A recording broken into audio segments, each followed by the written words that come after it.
In this week's history video, I'd like to talk about how Israel was born.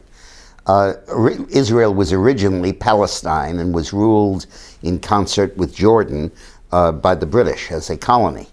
And during World War I, to get Jewish support for American intervention in World War I, the Foreign Secretary in Britain, Balfour, promised that after the war, Britain would move to establish a Zionist Jewish state in what is now Israel.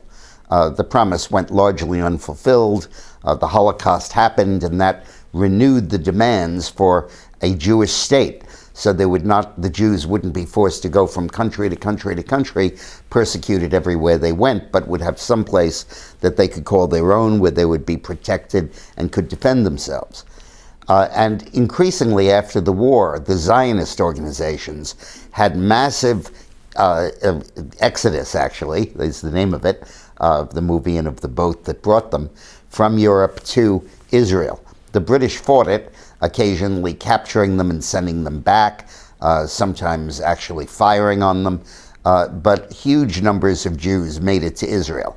And by 1947, there were about 600,000 Jews in what is now Israel. While that was happening, the United States was pushing for the creation of an Israel state, where Israel now is. And that was one of the main items on Harry Truman's agenda. When he was faced with losing the election of 1948, his big focus was to get liberals and Jews to support him. And support of Israel was a key element in that. U.S. State Department opposed it, and he jammed it down their throats and got them to go along with it.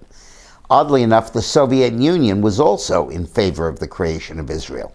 At that point, Stalin had not shown his anti-Semitism yet, and believed that Israel could be a socialist ally, because many of the people there came from the socialist parties of Eastern Europe. Ultimately, the key vote was held on the date of my birth, November 28th, 1947, and the resolution creating the State of Israel passed in the United Nations. And what it really did was to take Transjordan, that was the name of the British colony, and bifurcate it so that Israel would be a narrow little sliver along the coast, and the West Bank would be part of Jordan, the Negev, the desert in the south, would be part of Egypt, and Israel would have a very small enclave on the coast.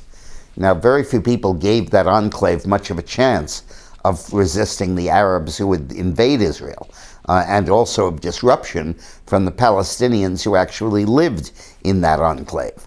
At that point, as I said, there were only 600,000 Jews, and not like the 7 million there are now. And the story of their survival is a fascinating one, which I'll tell in next week's history video. Thanks for watching.